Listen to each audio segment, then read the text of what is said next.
दोस्तों आज की इस वीडियो में हम बात करेंगे रूढ़िवाद के बारे में। तो आज की इस वीडियो में हम रूढ़िवाद के अर्थ को समझेंगे, उसकी परिभाषाओं को जानेंगे। रूढ़िवाद कितने प्रकार के होते हैं, उसकी क्या मान्यताएं हैं और रूढ़िवाद की क्या क्या विशेषताएं हैं, ये सब कुछ आज हम इस वीडियो में जानेंगे। तो दोस्तों रूढ़िवाद की अवधारणा के बहुत सारे अर्थ बताए जाते हैं। जैसे ये एक ऐसे व्यक्ति के बारे में बताता है जिसका व्यवहार बहुत नम्र या चौकस हो। मतलब एक ऐसा व्यक्ति जिसका जीवन जीने की जो शैली होती है, जो प्रक्रिया होती है, वो प्राय पारंपरिक और निश्चित होती है। कहने का मतलब एक ऐसा व्यक्ति जो परिवर्तनों से डरता हो, यानी बदलाव से डरता हो या संकोच करता हो। इसलिए यहाँ पर रूढ़िवाद का मतलब होता है प्रथागत या पारंपरिक। मतलब रूढ़िवाद का अर्थ होता है अपनावादी या परंपरागत। ये जो शब्द है ना, ये आमतौर पर साहित्यिक, सांस्कृतिक या सामाजिक संक्रांतियों के प्रति विश्वास रखने वाले व्यक्ति या समूह के लिए प्रयुक्त किया जाता है। क्योंकि रूढ़िवादी लोगों का मानना है कि परंपराएं और सांस्कृतिक मूल्यों का पालन करने और उन्हें सहज के रखने से समाज में स्थिरता आती है और वो विकास की दिशा में मदद करता है। लेकिन रूढ़िवादी एक ऐसी विचारधारा है जो पक्ष की अपेक्षा विरोध ज्यादा करती है। मतलब रूढ़िवादी एक नकारात्मक विचारधारा है जो बदलाव का प्रतिरोध और बदलाव को लेकर अपने डाउट्स क्लियर करती है। रूढ़िवादी यथास्थिति का समर्थन करती है और ये जीवन के दृष्टिकोण के बारे में बताती है। और इसी दृष्टिकोण से अलग अलग विद्वानों ने रूढ़िवाद को लेकर अलग अलग परिभाषाएं व्यक्त की हैं। तो सबसे पहले बात करते हैं एंड्रयू हैंड की। एंड्रयू हैंड के अनुसार रूढ़िवादी को उदारवाद तथा समाजवाद की भांति एक अधिकृत रूप से विचारधारा कहा जाता है। वहीं रसल कर्क ने रूढ़िवादी का सार बताते हुए कहा कि रूढ़िवादी मानवता के प्राचीन नैतिक परंपराओं का संरक्षण है और एक रूढ़िवादी के लिए रीतियां, प्रथाएं, संरचनाएं नागरिक व्यवस्था का आधार होता है। रसेटर के अनुसार रूढ़िवादी प्रभावी रूप से एक स्वभावगत और मनोवैज्ञानिक अवस्थिति है,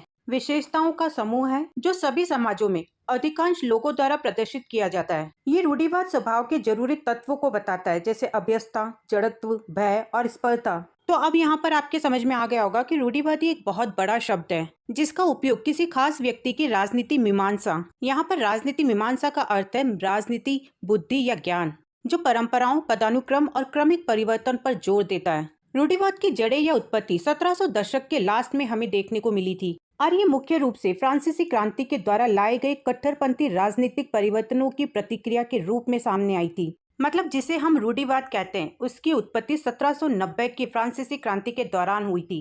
18वीं सदी के रूढ़िवादी विचारक जैसे एडमंड बर्ग प्रारंभिक रूढ़िवादी के विचारों को आकार देने में प्रमुख भूमिका निभाई। तो अपने व्यापक अर्थ में रूढ़िवादी एक राजनीतिक दर्शन है जो पारंपरिक मूल्यों और संस्थाओं पर जोर देता है, जिसमें आदर्शवाद की अमूर्त धारणाओं पर आधारित राजनीतिक निर्णयों को व्यवहारवाद और ऐतिहासिक अनुभव पर आधारित क्रमिक परिवर्तन के पक्ष में खारिज कर दिया जाता है। हालांकि रूढ़िवाद के कई शुरुआती सिद्धांतों और विचारों का पता ब्रिटिश सांसदों के लेखन से लगाया जा सकता है। तो एडमंड बर्ग, जिनकी पुस्तक reflection on revolution in France में रूढ़िवाद के शुरुआती विचारों की नींव रखी गई है।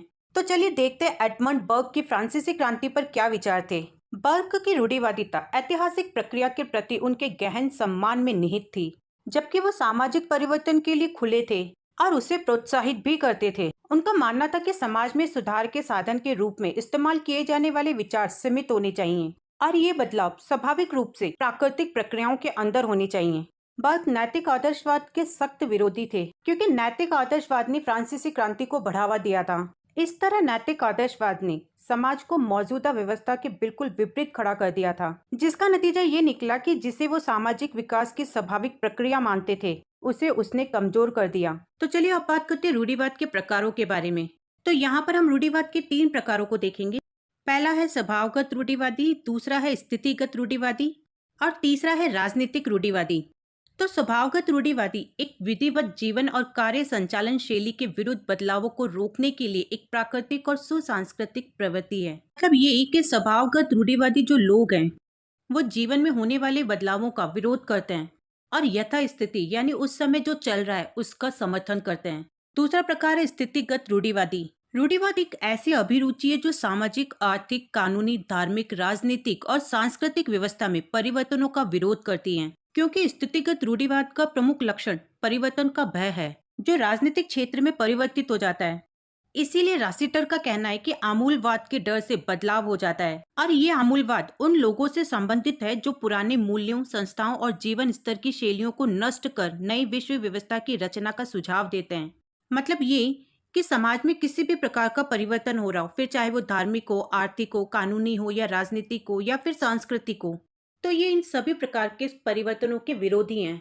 और इसीलिए इनका सबसे बड़ा लक्षण है परिवर्तन का भय, क्योंकि ये लोग डरते हैं कि परिवर्तन से या बदलाव से हमारी यथास्थिति नष्ट हो जाएगी। इसीलिए रासिटर कहते हैं कि ये रूढ़िवाद लोग उन आमूलवाद लोगों से डरते हैं जो जीवन शैली में बदलाव लाना चाहते हैं या बदलाव का सुझाव देते हैं।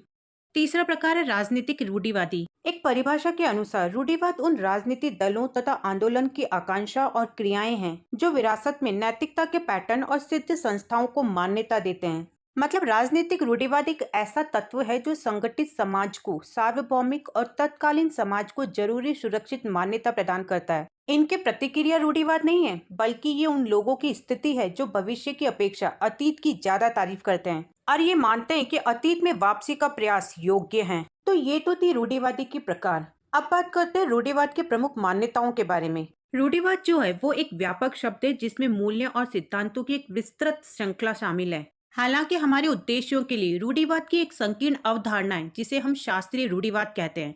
और इसी रूढ़िवाद से जुड़े 4 मुख्य सिद्धांत या मान्यताएं हैं जिसे हम रूढ़िवादी सिद्धांत या रूढ़िवादी मान्यताएं कहते हैं। पहला सिद्धांत है पदानुक्रम संरक्षण। तो शास्त्रीय रूढ़िवादी पदानुक्रम और समाज की प्राकृतिक स्थिति पर बहुत ज्यादा जोर देता है। मतलब ये कि व्यक्तियों को समाज के अंदर अपनी स्थिति के आधार पर समाज के प्रति अपने दायित्व को स्वीकार करना चाहिए, क्योंकि शास्त्रीय रूढ़िवादियों के लिए मनुष्य असमान पैदा होता है और इसलिए व्यक्तियों को समाज में अपनी भूमिकाएं स्वीकार करनी चाहिए। दूसरी मान्यता है स्वतंत्रता। शास्त्रीय रूढ़िवाद मानता है कि सभी के लिए स्वतंत्रता सुनिश्चित करने के लिए स्वतंत्रता पर कुछ सीमाएं लगाई जानी चाहिए।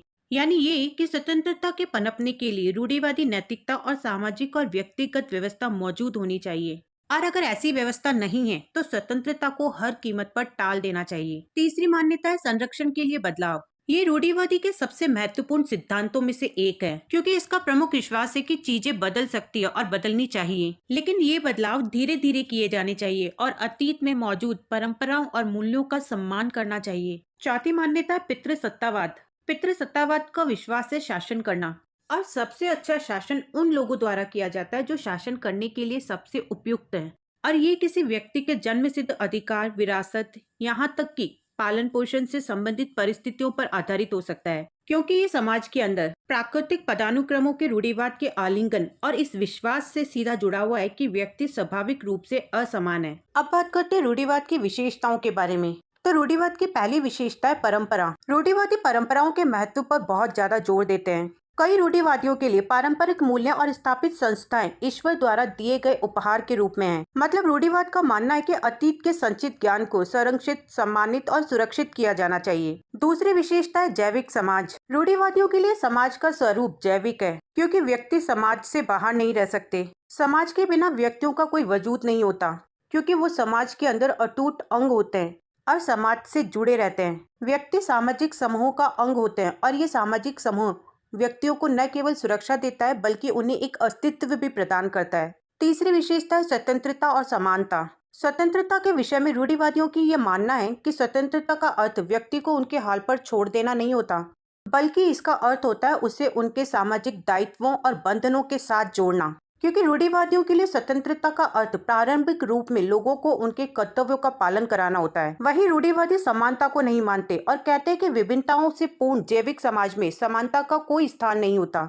क्योंकि समानता के अलग अलग रूप व्यक्तियों और समूह के स्वतंत्रता को जोखिम में डाल देता है। चौथी विशेषता है सत्ता और शक्ति। सत्ता और शक्ति में रूढ़िवादियों के लिए बहुत सारी समानताएं हैं, क्योंकि शक्ति उनके द्वारा प्रयोग में लाई जाती है जिनके पास बहुत ज्यादा सत्ता होती है और वो कुछ भी करने की शक्ति रखते हैं, क्योंकि उनके पास कानूनी अधिकार होते हैं। इसलिए किसी भी जैविक समाज में व्यवस्था को बनाए रखना बहुत जरूरी है, और ऐसे समाज के लिए शक्ति एक जरूरी अंग है। समाज में बहुत सारे स्तर होते हैं, इसलिए समाज का होना भी जरूरी होता है। इसलिए रूढ़िवादी दर्शन के लिए सत्ता और शक्ति महत्वपूर्ण अवधारणाएं हैं। पांचवी विशेषता है संपत्ति और जीवन। रूढ़िवादियों के लिए संपत्ति का अपना एक खास महत्व होता है, क्योंकि उनका मानना है कि संपत्ति एक व्यापक मनोवैज्ञानिक तथा सामाजिक लाभ होता है। ये सुरक्षा प्रदान कराती है, लोगों में आत्मविश्वास पैदा कराती है, सामाजिक मूल्यों को प्रोत्साहित करती है। इसलिए रूढ़िवादियों की ये मांग है कि संपत्ति को अव्यवस्था से और अराजकता से हमेशा सुरक्षित रखना चाहिए। छठी विशेषता है धर्म और नैतिकता। रूढ़िवाद धर्म और नैतिकता पर बल देता है, क्योंकि उनका विश्वास है कि जब जनमानस रूढ़िवादिता से दूर हो जाता है तब वो पागलपन से ग्रस्त होकर संतुलन खो बैठता है। धर्म एक आध्यात्मिक तत्व है जो समाज को एक नैतिक ढांचा प्रदान करता है। इसलिए रूढ़िवादियों के लिए धर्म और रूढ़िवाद में घनिष्ठ संबंध है। तो यहाँ पर अब हमारे अच्छे से समझ में आ गया कि रूढ़िवाद एक राजनीतिक दर्शन है जो पारंपरिक मूल्यों और संस्थाओं पर जोर देता है।